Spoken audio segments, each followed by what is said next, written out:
Qadırlı ildeşler, Diri Sözler adlı gepleşimimize hoş geldiniz. Biz yine de bugünkü gepleşimimizde Huday Korkusu adlı programımızı devam ettiriyariz ve geçen gepleşimimizde gürrün eden yerimizden devam ettiriyariz. Biz geçen gepleşimimizde İsrail halkının tarixinden köp zatları öğrendik. Hudaydan korkmaklığı ret edip, Hudaya hormat etmekliği ret edip, Hudayı terk edip, öz başına giden halkın yağdayını, onların başına gelen kıyınçılıkları ve Huday olar barasındaki Hudayın aydan peygamberlikleri ve yerine yeten sözleri barada gürrün ettik. Gelin yine de bu gepleşimimize devam ettirelim.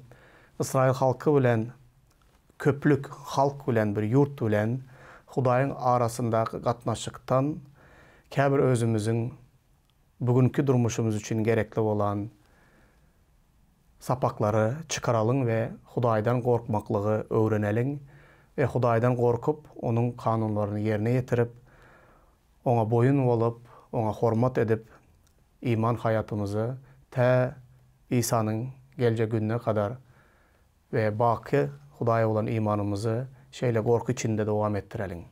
Hudaydan korkmaklığı ret eden İsrail halkı yağlı bolmalın, onların Hudayı terk edip ondan korkman, öz sayılan yolları neticesinde başına gelen kıyınçılıkları yine seyretmemizi devam ettiriyariz.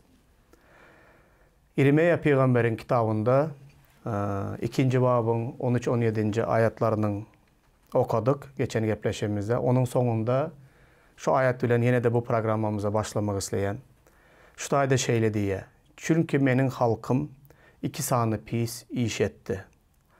Akar suların gözbaşı olan meni terk ettiler. Özlerine hovdanlar, qırası çat açan, su saklamayan hovdanlar qazdılar. İki sanı pis iş etti diye. Onların birisi akar suların gözbaşı olan, diri olan Hudayı ret ettiler. Onu ret etmek bilen olar öz uğruna kalmadılar. Dine ret eden yağdayda yaşamadılar. Olar akar suların gözbaşı olan Hudayı ret etmek bilen özlerine qırası çat açan su hovdanlarını qazdılar diye. Bu ayette aytacak zadı Hudayı ret ettiler ve Hudayın ornunu başka bir zat bilen doldurdular. Yani Hudaya sen indi artık bize gerek değil. Senin ornuna biz başka bir zatlar, başka bir Huday yasadık. Senin beriyen yaşayış suğun bize gerek değil. Biz seni yaşayış sularının, akar suların gözbaşını ret edip biz özümüz için başka bir çeşme qazdık diymege anladıyar. Yönöke söz bilen Hudayın ornunu buğutlar bilen çalıştılar ve Hudayın yerine başka bir buğut koydular da ona secde etmeye başladılar. Bu da bunun neticesi de halkın başına bela beterler geldi deydik. Bütün halk düşmanın el astına düştü. Babıl padişası olar basıp aldı. Padişasının öykünü öldürdüler, çağalarını öldürdüler, şehri yıktılar. Qalan adamların hemmesini yesir aldılar ve olar yesirlikte, qulçulukta eziyet çekip, kıyınçılık çekip Babılıların elinde hizmetkar ve kul olup yaşadılar. Seyredin, Huday şu ayetler üstü bilen yeni nemelerdeydi. Terk ettin yol görkeziyen Hudayın Rebbe. Olar bütün İsrail halkının tarixinde biz hemişe Hudayın olara şeyle yakın olandığını görüyoruz. Çölde hatta bunu has aydın görüyoruz. Mısır'dan Musa peygamber arkalı İsrail halkını kulçuluktan alıp çıkanda çölde giyce yanıp duran bir sütün yağlı olup halka gidecek yolunu yol görkeziyedi Huday. Gündüz olsa bulutların üstü bilen yol görkeziyedi. Bulut yağlı olup onların önünden gidiyedi. Olar şol yol bilen devam ediyediler. Umuman İsrail halkının tarixinde hemişe gitmeli yolunu, saylamalı zatlarını, ahli zatta Hudaý hemişe akıldarlık olsa akıldarlık, bilim olsa bilim, yol görkezmeli maslahat olsa maslahat, hemişe Hudaý olaryň yol görkezicisi bolup, olar vardı şeyli yakyn alad edip bereketleýärdi. Hatta uruşa gitjek wagtynda da padşalar Peygamber üstü bilen Hudaýdan dileýärdiler. Biz uruşa gitmelimi, gitmeli dälmi? Eger gidäýsek ýeňiş gazanýasmy, gazanmaýasmy? Hatta uruşun, söweşiň ýollaryny da, ähli ýollary hemişe yol görkezýän Hudaýdy. Bu yol görkezýän Hudaýy olar ret etdiler. İnderdiň şeýdip öz başyňdan bulary. Näme üçin Nilin suwundan içmege gidýärsiňiz Müsire? Efrat deryasından ganmaga gidýärsiňiz Aşura. Sizi öz pisliğiniz cezalandırar. Dönükliğiniz paş eder. Öz Hudaýyňyz Rebbi terk etmegiň, ondan korkmazlygyň, pislikdigini, acıdygyny bilin hem görün. Muny gudraty güçli, hökmü rowan Reb aýdýandyr diýdi. Serediň öz eşiginde gazykly duran çeşmeni, guyuny terk etseň, ondan soň özüň üçin suw saklajak bolup, gyrasy çat açan suw howdanlaryny gursaň, o ýerde de suw saklanmaz, suw bolmaz. Çünkü ol ýerde hakyky çeşme ýok. Ondan soň ýaşaýyş akar suwuny terk eden halk nämşetdi? Müsire Nil deryasından suw içmäne gitdi, suw dilemäne gitdi. Efrat deryasından öz teşneligini gandyrmak üçin suw dilemege Aşura gitdi. Aýdalyň, bu bir nähili zat, öz işiginden akyan suwun gadyry ýok diýişleri ýaly, öz işigindäki suw howdanyny, çeşmesini gömüp, ýok edip, onu hapalar bilen doldurup, ondan soň keseki goňşularyň ýa-da uzaktan suw dilemek üçin suw daşap başlayan halk ýaly bolýar. Şoňa meňzediýär. Israil halky hakykatdan hem şeýle etdi. Indi serediň dowam eddirýär. 2-nji babyň 20-24-nji ayatlarynda sen bireýem boyunturugyňy döwüp diýdiň, tanaplaryňy üzüp saňa gulluk etmerin. Her bir beýik baýyrlykda buutlara secde etdiň, gür ýaprakly her bir ağacyň astynda zina etdiň, serilip yatyp diýe. Ine Israil halkynyň bu saylawy, olar açykdan açyk bunu sayladylar. Bireýem boyunturugyňy döwdüň diýe ve tanaplaryňy üzüp saňa gulluk etmerin diýen karara geldiler. Bular Hudaýa garşy aýdylan sözler. Boyunturugyňy döwüp diýen wagtynda Hudaý boyunturuk diýip ýadyňyza düşýän bolsa, köne wagtlarda öküzleri ya da atları ya eşekleri belli bir boyun, iki sanısını bir boyunturuğa giykizip bütün hayat, bütün durmuşun kıyınçılığını, ähli zatda bilelikte, yükü bilelikte çekip gelýän bir boyunturuğu gözüňize getirgen. Şoň ýaly boyunturuk Israil halkı Hudaýyň boyunturuğu astındadır. Çünkü Hudaý olar bilen yükü bilelikte çekip gelýärdi. Ağır günlerinde de, yeňil günlerinde de hemişe bu halka kömek edip gelýärdi. Olar bu boyunturuk yankı iki sany hayvanı biri bilen bağlayan, ıkbalyny bağlayan, derdini bağlayan, şatlygyny bağlayan, yükünü bilelikte daşayan bir boyunturuk bolýar. Bu boyunturugy sen döwdüň diýe Israil halkyna. Sen Hudaý bilen mundan beýlek bilelikte yöremekten yüz öwürdüň. Bu birinci eden güneň. Ondan soň bütün tanaplaryň, ýani bütün ýiplerini üzdüň Hudaý bilen bagly bolan. Ve izinnanam diýdiň, saňa gulluk etmerin diýip bir çözgüt çözdüň. Onu bilip durup saylaw etdiň. Bu saylawda da sen şu zatlary ýerine ýetirdiň diýe. Diýmek, Hudaý bilen baglylygy, ählisini näme zat halky Hudaý bilen baglap gelen bolsa, bu baglyklaryň hemmesini dowlulugyna üzdüň. Soňundan hem Hudaýa gulluk etmekden yüz öwürdüň, onu ret etdiň. Onun yerine başka bir buutları durmuşuna girkezdiň ve bu buutlar bilen özüne başka Hudaýlar yasamak bilen ol yasan hudayların bilen, öz ellerin bilen yasan butların bilen bir boyunturga girdin, olar bilen öz durmuşunu, ıkbalını bağladın ve olara kulluk etmegi saylap aldın diye.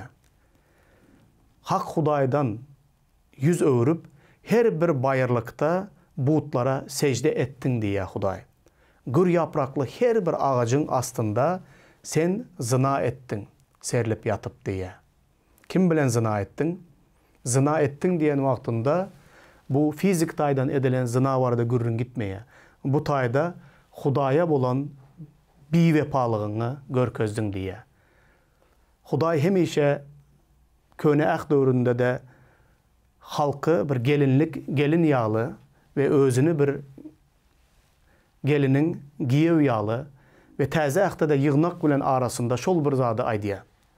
Sen diye menden yüz öğürüp, meni ret edip başka biyirleri bilen, başka hudaylar bilen, butlar bilen zina ettin diye. Bana karşı bir vepalık ettin deyip Huday halka yüzeniye. Ama şu yerde bir Hudayın yüreği ağrayan öz duygularını şeyle beyan ediyor. Ekiptim seni in ona tohumdan, saylama üzüm ağacı hükmünde. Eysem ne edip sen azıp öğrüldün yabanı üzüm ağacına. Yusan da aşkar bilen özüne, sürtsen de köp savını, durandır huzurumda yazığının tağması. Bunu hükmü ravan, Reb aydiyandır. Sen ne edip men haram del, bağal butunun izine ermedim deyip biliyersin. Cülgede eden günahına seret, näme edenini gör. Sen özünü ol yere, bu yere uğrayan yıldan mayasın. Sen çöle öğrenişen, kızgın demi bilen şemala pışkıran kulansın. Əsren vakti onu kim saklap biler? Yadamaz onu gözeyenlen hicisi əsren vakti taparlar onu. Bu yerdeki misalların üstü bilen aydılayan zatlar katı güçlü sözler. Bu misallar katı güçlü. İsrail'in eden günahsını Huday ona aşkar etmek için bu güçlü misalları ulanıya. Gelin bu misalların kabirlerine ünüs verelim. Ne derecede güçlü olduğuna düşünecek olalım.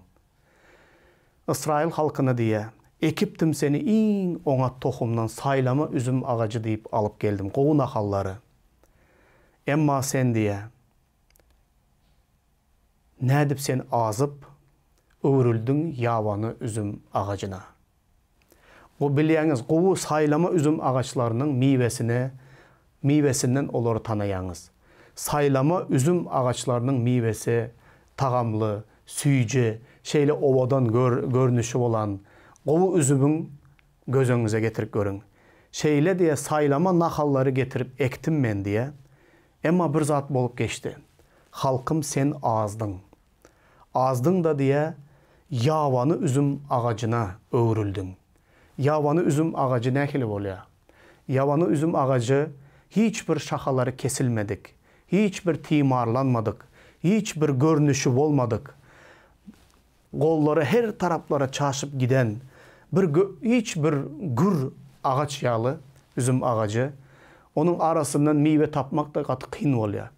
Eğer meyve taparsan da yavanı üzüm ağacının meyveleri şor, turuş, hiçbir tağamı olmadık ervet üzüm ağacı oluyor yavanı üzüm ağacı. Şunun için hiç kim öz mellegine yavanı üzüm ağacından şahalar getirip oturtmaya. Hemme kim saylama kovu ağaçtan üzüm ağacını getirip öz yerine ekmek isler, onun meyvesinden yemek isler. Şu yerde seni saylan vaktim diye ekiptim seni ona tohumdan, ona saylama üzüm ağacı deyip.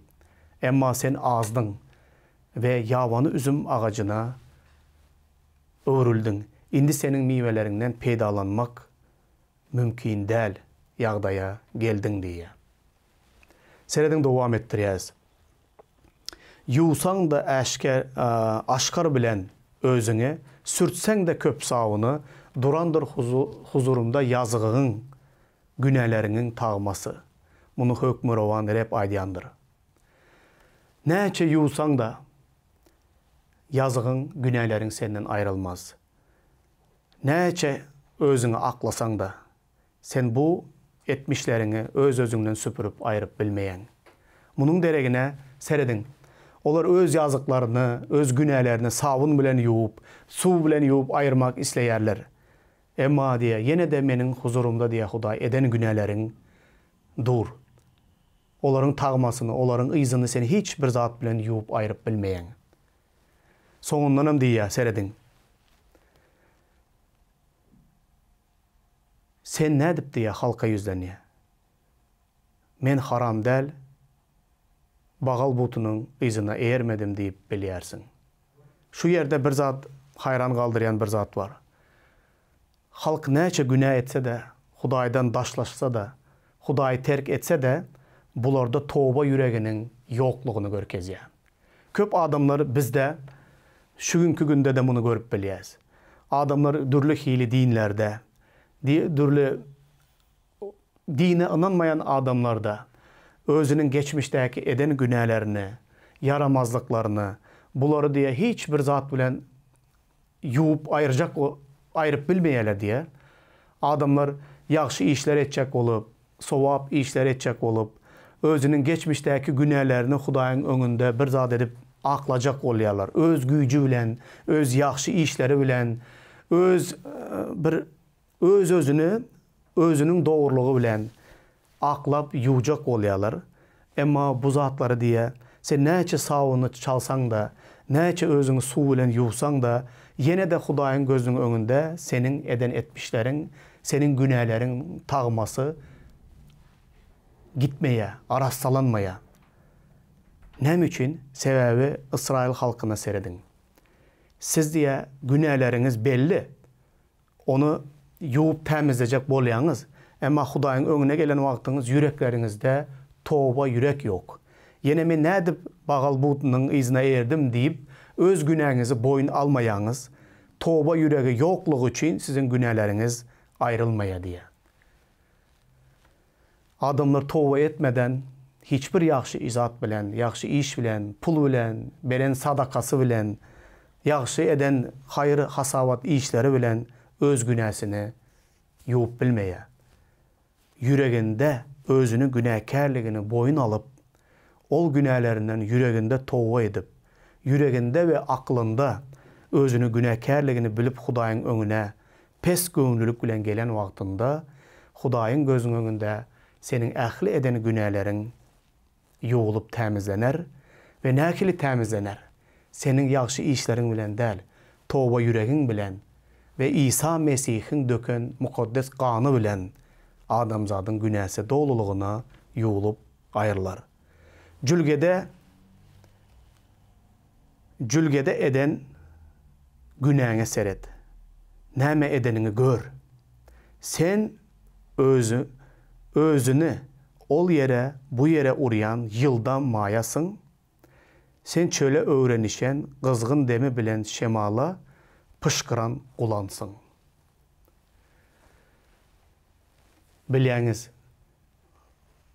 kulan gibi, gatır gibi boynu yoğan bolma deyip yazılan yerleri var kitapta.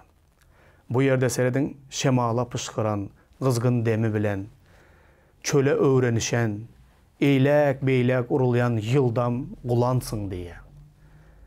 Toba yüregi yok. Sen eýlek-beýlek urulyansın. Şeýle bir kulan ýaly boynu yoğanlygyň var. Toba yüregiň yok. Emma wyjdanyň, yüregiň özüň günäkärligini görkezýär. Onu bolsa sawyny bilen, suw bilen, her hili bir zat bilen yuwup temizlejek bolýan. Ýene de tobaň bolmasa, sen bundan temizlenip bilmersin. Hudaýyň öňünde açık ve aydın bütün eden günahlarının tagması Hudaýyň öňünde açık görünýär, ayrılmaz diye. Çünkü sende toba yüregi yok diye. Esren wagty onu kim saklap biler, ýadamaz. Onu gözleýänleň hicisi esren wagty taparlar onu. Bu boynu yoğanlığı görkezýär. Boynu yoğanlığı da gulan bilen, ýabany yürgen gulan bilen deňeşdirýär. Indi Hudaýyň bu aýdan sözlerine ünüs bereliň. Olar bir ağaca sen menin atamsın, bir daşa meni sen doğurdun diyerler. Olar maňa yüzlerini del de yeňselerini öwürdüler. Emma başlarından bela inende gel de bizi halas et diyerler. Hanı özüňize yasan hudaýlaryňyz nirede? Başyňyzdan bela inende sizi halas edip bilýän bolsalar goý gelsinler. Ey Yahuda halky, şäheriň sany näçe bolsa, hudaýlarynyň sany hem şonçadyr. Ne üçin siz maňa şikayet edýäňiz? Barıňyz maňa garşy baş kaldyrdyňyz. Muny Reb aýdýandyr. Ine şu yerde men pikir edýän jemleme ayatlar var. Bir ağaçtan özüňize but yasadyňyz. Ağaçtan yasan butuňyza da sen meniň atamsyň. Bir daşa bolsa meni sen doğurdun, sen meni yarattyň diýip ağaçtan, daştan yasalan butlara secde ettiňiz diýe. Siz maňa yüzleriňizi del de maňa yeňseňizi öwürdüňiz. Menden yüz öwürüp maňa ters seretdiňiz. Butlaryňyza bolsa meniň atam, meniň yaradyjym diýip olara secde etdiňiz.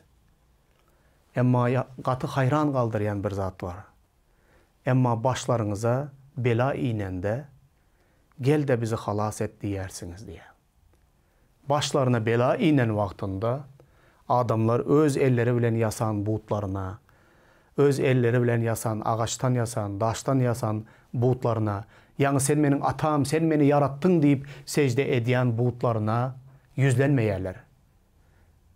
Başlaryna bela gelen wagtynda olar hak Hudaýa yüzlenip gel bize kömek et, gel bize kömek et diýip ýalvarýarlar. Näme üçin? Sebebi ağaçtan ve daştan yasalan butları adamlara kömek edip bilmeýär.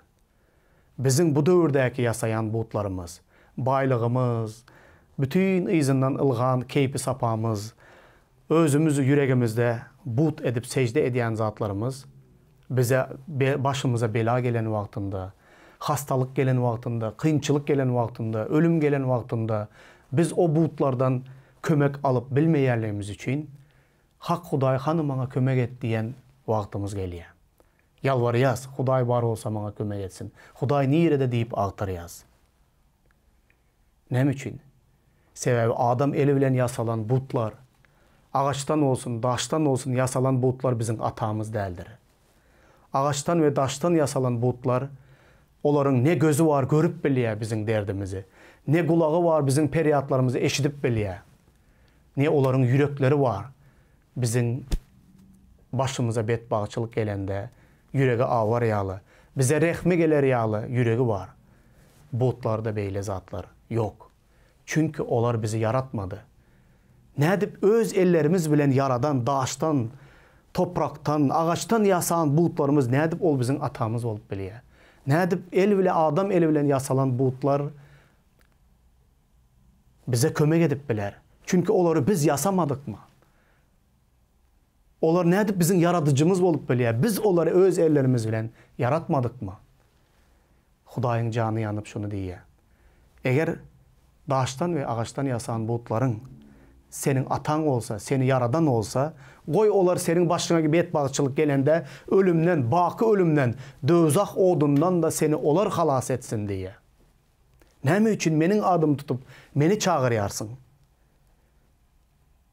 Hani senin öz ellerin bilen yasan butlaryň? Olar sana kömek eden ok mu? Olar senin derdini eşiden ok mu? Yok, eşiderme. Öz ellerimiz bilen yasan butlarımız bize günäden ve günäniň hükümünden, baki dözaktan ve Hudaýyň jezasından halas edip bilmez. Şonun üçin diri olan Hudaýa secde edin, ondan gorkun, onun kanunlaryny yerine getirip ýaşaň. Çünkü diri bizi yaradan Hudaýyň gözleri var, seni ve meni görýär. Onun kulakları var, bizim derdimizi eşidip bilýär. Onun bize yüreği ağraya, çünkü ol bizim atamız, bizi ol yarattı.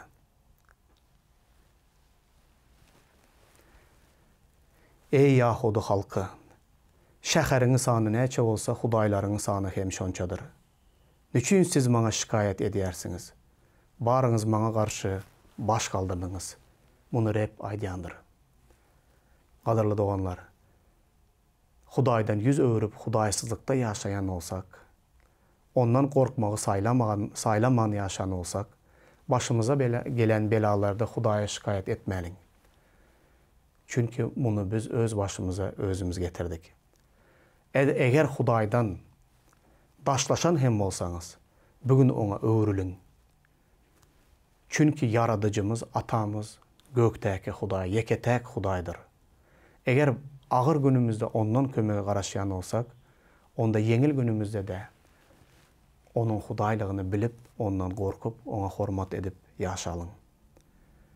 Towa ýüregi bilen Hudaýyň öňüne geleliň. Towa ýürek bilen gelsek, bütün günahlarımız, bütün yazıklarımız bağışlanar. Olar hemişelik sıyrılıp yok ediler. Çünkü olar su bilen, sabun bilen däl. Hudaýyň yeketäk ogly İsa Mesihiň döken mukaddes gany bilen ýuwular. İsa'nın gany bilen ýuwulan günahlar hiç haçan bağışlanman galmaz. İsa'nın gany bilen ýuwulan günahlarymız bizi baky dözak odundan halas eder. İsa'nın gany saýasynda biz gutuluşa eýe bolduk. Cennetin kapısı bizim üçin açılar. Goý Hudaý size pata versin ve sizi bereketlesin. İsrail'in tarixinden alan sapaklar size öz hayatyňyzda, durmuşuňyzda size kömek etsin diýip dilek edýän. Amin.